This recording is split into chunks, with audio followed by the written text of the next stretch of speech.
Bismillahirrahmanirrahim. Assalamualaikum warahmatullahi wabarakatuh. Izinkan kami dari kelompok 7 untuk mempresentasikan materi kami, yaitu perkembangan intelektual, bahasa, dan perkembangan otak remaja menurut neuroscience.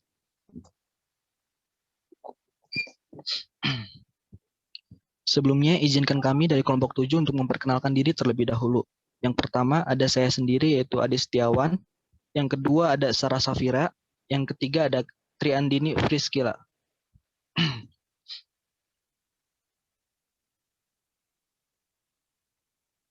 Langsung masuk ke materi, yaitu pembahasan pertama mengenai perkembangan intelektual. Pengertian intelektual dan intelijensi. Intelektual berasal dari bahasa Inggris, yaitu intelek, yang menurut Chaplin dapat diartikan sebagai 1. Proses kognitif, proses berpikir, daya menghubungkan, kemampuan menilai, dan kemampuan mempertimbangkan. Yang kedua, yaitu kemampuan mental atau intelijensi. Sedangkan menurut KBBI, kata intelektual mempunyai arti, yaitu cerdas, berakal, dan berpikiran jernih, dan berdasarkan pada ilmu pengetahuan. Nah, sedangkan intelijensi yaitu merupakan suatu kumpulan kemampuan seseorang yang memungkinkan memperoleh ilmu pengetahuan dan mengamalkan ilmu tersebut dalam hubungannya dengan lingkungan dan masalah-masalah yang timbul.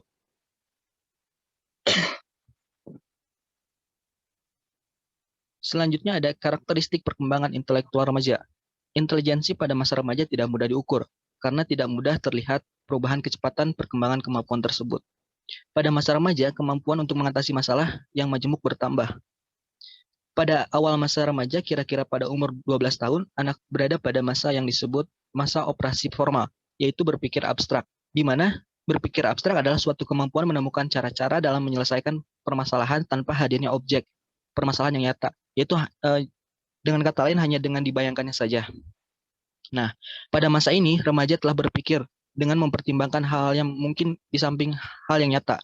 Pada masa remaja ini, anak sudah dapat berpikir abstrak dan hipotek. Selanjutnya ada karakter tahap sensorik motoris. Nah, tahap sensorik motoris itu ada 4. Yang pertama yaitu segala tindakannya masih bersifat naluriah. Yang kedua, aktivitas pengalaman didasarkan terutama pada pengalaman indera. Yang ketiga, baru mampu melihat dan meresapi pengalaman, tetapi belum mampu untuk mengategorikan pengalaman tersebut. Yang terakhir yaitu mulai belajar menangani objek-objek konkret melalui skema-skema sensorik motorisnya. Selanjutnya ada karakteristik tahap praoperasional. Yang pertama yaitu mampu mengkombinasikan dan mentransformasikan berbagai informasi. Yang kedua, mampu mengemukakan alasan-alasan dalam menyatakan ide-ide. Yang ketiga, mengerti adanya hubungan sebab akibat dalam suatu peristiwa, meskipun logika hubungan sebab akibat belum tepat. Yang terakhir, cara berpikir individu bersifat egosentris, ditandai dengan tingkah laku berpikir imajinatif, berbahasa egosentris, memiliki sifat angkuh yang tinggi, menampakkan dorongan ingin tahu yang tinggi, dan perkembangan bahasa yang mulai pesat.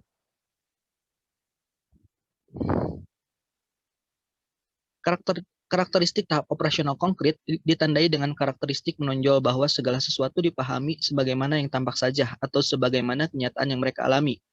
Jadi, cara berpikir remaja belum menangkap yang abstrak, meskipun cara berpikirnya sudah tampak sistematis dan logis. Dalam memahami konsep remaja, sangat terikat dengan proses mengalami sendiri. Artinya, mudah memahami konsep apabila pengertian konsep itu dapat diamati atau melakukan sesuatu yang berkaitan dengan konsep tersebut. Selanjutnya ada karakteristik tahap operasional. Yang pertama dapat mencapai logika dan rasio serta dapat menggunakan abstraksi. Yang kedua, mulai mampu berpikir logis dengan objek-objek yang abstrak. Yang ketiga, mulai mampu memecahkan persoalan-persoalan yang bersifat hipotesis atau dugaan sementara. Yang keempat, mulai mampu membuat perkiraan di masa depan. Yang kelima, mulai mampu untuk mengintrospeksi diri sendiri sehingga kesadaran diri sendiri tercapai. Yang keenam, mulai mampu membayangkan peranan yang akan diperankan sebagai orang dewasa. Yang ketujuh, mulai mampu untuk menyadari diri, mempertahankan kepentingan masyarakat di lingkungan dan seseorang dalam masyarakat tersebut. Faktor-faktor yang mempengaruhi perkembangan intelektual. Menurut hasil penelitian Piaget, ada 4 faktor yang mempengaruhi intelektual remaja, yaitu pertama, kematangan atau maturation, perkembangan sistem syaraf sentral, otak, koordinasi motorik, dan proses perubahan fisiologis dan anatomis akan mempengaruhi perkembangan kognitif. Pengalaman fisik, physical experience. Pengalaman fisik terjadi karena adanya interaksi dengan lingkungan. Yang ketiga, pengalaman sosial, social experience. Pengalaman sosial dipengaruhi melalui interaksi dengan orang lain. Yang terakhir, keseimbangan. Keseimbangan merupakan suatu proses untuk mencapai tingkat fungsi kognitif yang semakin tinggi. Selanjutnya ada perbedaan individu dalam segi kemampuan dan perkembangan intelektual. Wehler dan Bellev menyatakan bahwa kalau semua orang di dunia diukur intelijensinya, maka terdapat orang-orang yang sangat cerdas, yang sama banyaknya dengan orang-orang yang sangat rendah tingkat berpikirnya atau terbelakang. Orang-orang superior yang sama banyaknya dengan orang-orang yang tergolong perbatasan atau borderline, sedangkan yang terbanyak adalah orang-orang yang tergolong berintelijensi rata-rata atau normal. Nah, kalau dijabarkan, nilai IQ klasifikasinya adalah sebagai berikut. IQ dari sampai dengan 67, klasifikasi terbelakang di antara penduduk dunia ada 2,2%. IQ 68 sampai 79 atau klasifikasi perbatasan di antara penduduk dunia ada 6,7%. 80 sampai 90 atau dengan klasifikasi kurang dari rata-rata ada 16,1%. Dari 91 sampai 110 atau dengan klasifikasi rata-rata atau normal ada 50%. Terbanyak yang selanjutnya ada 110 sampai 119 di atas rata-rata dengan jumlah 16,1%. Selanjutnya ada 120 sampai 127 atau dengan kategori superior. Ada 6,7% di antara penduduk dunia. Dan yang terakhir 128 dengan kategori sangat superior, 2,2% di antara penduduk dunia. Usaha-usaha dalam membantu mengembangkan intelektual remaja dalam proses pembelajaran. Motivasi untuk belajar sering diusahakan melalui angka kenaikan kelas, dan ujian-ujian. Hingga di manakah cara-cara seperti itu mampu memupuk minat yang berkepanjangan terhadap pembelajaran. Untuk jangka pendek, mudah dibangkitkan dengan berbagai alat audiovisual pada siswa yang sudah biasa menonton saja secara pasif. Yang perlu diusahakan adalah timbulnya minat jangka panjang yang bersifat intrinsik. Menimbulkan minat serupa itu di tengah-tengah masyarakat yang menyajikan rangsangan yang lebih menarik bagi siswa seperti tontonan, permainan, dan bentuk rekreasi lain.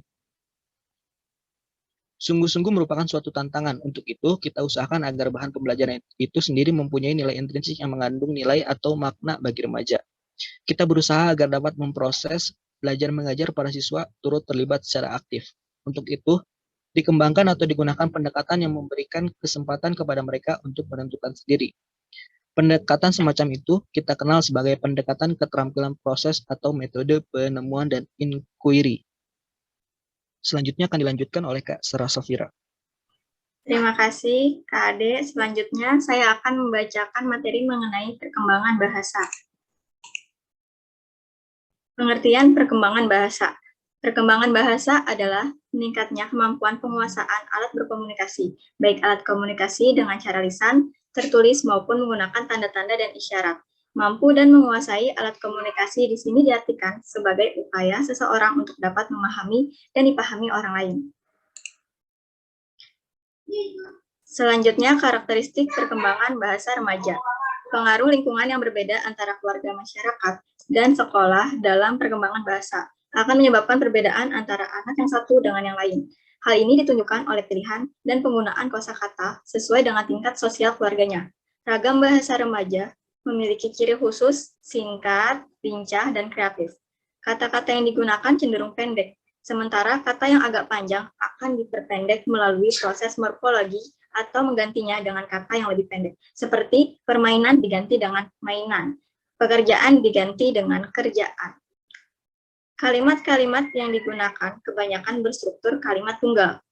Dengan menggunakan struktur yang pendek, pengungkapan makna menjadi lebih cepat, yang sering membuat pendengar yang bukan penutur asli bahasa Indonesia mengalami kesulitan untuk memahaminya. Kita bisa mendengar bagaimana bahasa remaja ini dibuat begitu singkat, tetapi sangat komunikatif. Berikutnya, faktor-faktor yang mempengaruhi perkembangan bahasa remaja. Yang pertama, umur anak. Bahasa seseorang akan berkembang sejalan dengan pertambahan pengalaman dan kebutuhannya. Yang kedua, dipengaruhi oleh faktor kondisi lingkungan. Lingkungan tempat anak tumbuh dan berkembang memberi andil cukup besar dalam berbahasa. Yang ketiga, kecerdasan anak. Untuk meniru bunyi atau suara, gerakan, dan mengenal tanda-tanda memerlukan kemampuan motorik yang baik. Yang keempat, status sosial ekonomi keluarga. Keluarga yang berstatus sosial ekonomi baik akan mampu menyediakan situasi yang baik bagi perkembangan bahasa anak dengan anggota keluarganya. Yang kelima, kondisi fisik. Seseorang yang cacat yang terganggu kemampuannya untuk berkomunikasi seperti bisu, tuli, gagap, dan organ suara tidak sempurna akan mengganggu perkembangan alam berbahasa. Berikutnya, perbedaan individu dalam kemampuan dan perkembangan bahasa. Pada perkembangan intelek telah dijelaskan bahwa kemampuan berpikir anak berbeda-beda. Anak dengan IQ tinggi akan berkemampuan bahasa yang tinggi. Nilai IQ menggambarkan adanya perbedaan individual anak. Dan dengan demikian, kemampuan mereka dalam bahasa juga bervariasi sesuai dengan variasi kemampuan mereka berpikir. Bahasa berkembang dipengaruhi oleh faktor lingkungan, karena kekayaan lingkungan akan merupakan pendukung bagi perkembangan peristilahan yang sering dicap dengan proses meniru. Dengan demikian, remaja yang berasal dari lingkungan yang berbeda juga akan berbeda-beda pula kemampuan dan perkembangan bahasanya. Selanjutnya, upaya pengembangan kemampuan bahasa remaja dan implikasi dalam penyelenggaraan pendidikan. Perkembangan bahasa yang menggunakan model pengekspresian secara mandiri, baik lisan maupun tertulis, dengan mendasarkan pada bahan bacaan, akan lebih mengembangkan kemampuan bahasa anak dan membentuk pola bahasa masing-masing. Dalam penggunaan model ini, guru harus banyak memberikan rangsangan dan koreksi dalam bentuk diskusi atau komunikasi bebas. Dalam pada itu, sarana perkembangan bahasa seperti buku-buku, surat kabar, majalah, dan lain-lain hendaknya disediakan di sekolah maupun di rumah. Pengaruh kemampuan berbahasa terhadap kemampuan berpikir. Perkembangan bahasa terkait dengan perkembangan kognitif yang berarti faktor intelek atau kognisi sangat berpengaruh terhadap perkembangan kemampuan berbahasa. Perkembangan bahasa dipengaruhi oleh lingkungan, karena bahasa pada dasarnya merupakan hasil belajar dari lingkungan. Kemampuan berbahasa dan kemampuan berpikir saling mempengaruhi satu sama lain, bahwa kemampuan berpikir berpengaruh terhadap kemampuan berbahasa dan sebaliknya. Kemampuan berbahasa berpengaruh terhadap kemampuan berpikir. Seseorang rendah kemampuan berpikirnya akan mengalami kesulitan dalam menyusun kalimat yang baik, logis, dan sistematis. Hal ini akan berakibat sulitnya berkomunikasi. Bersosialisasi berarti melakukan konteks dengan yang lain. Seseorang menyampaikan ide dan gagasannya dengan berbahasa dan menangkap ide dan gagasan orang lain melalui bahasa. Menyampaikan dan mengambil makna ide dan gagasan itu merupakan proses berpikir yang abstrak. Ketidaktepatan menangkap arti bahasa akan berakibat ketidaktepatan dan kekaburan persepsi yang diperolehnya. Akibat lebih lanjut adalah bahwa hasil proses berpikir menjadi tidak tepat benar. Ketidaktepatan hasil pemrosesan pikir ini diakibatkan kekurangan kemampuan dalam bahasa. Selanjutnya akan disampaikan oleh Kak Dini. Baik, makasih Kak Sarah Safira. Di sini saya akan membahas mengenai perkembangan otak.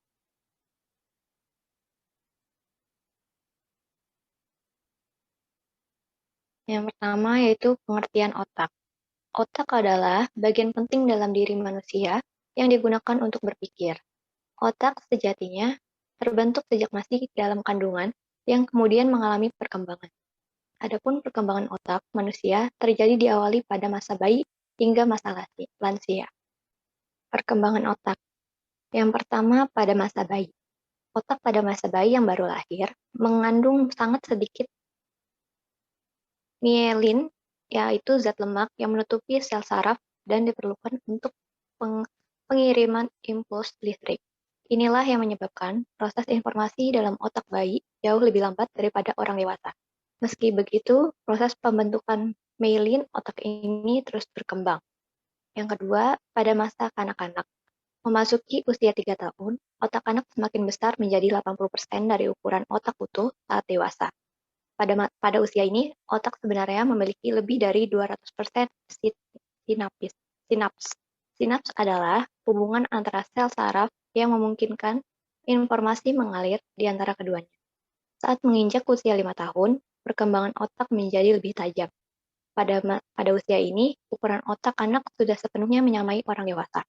Bukan cuma itu, setiap pengalaman yang dirasakan anak juga akan membentuk sinaps. Itu kenapa perkembangan otak anak akan menyesuaikan dengan lingkungannya. Yang ketiga, pada masa remaja. Bagian terdepan otak, yaitu korteks prefrontal, mulai berkembang.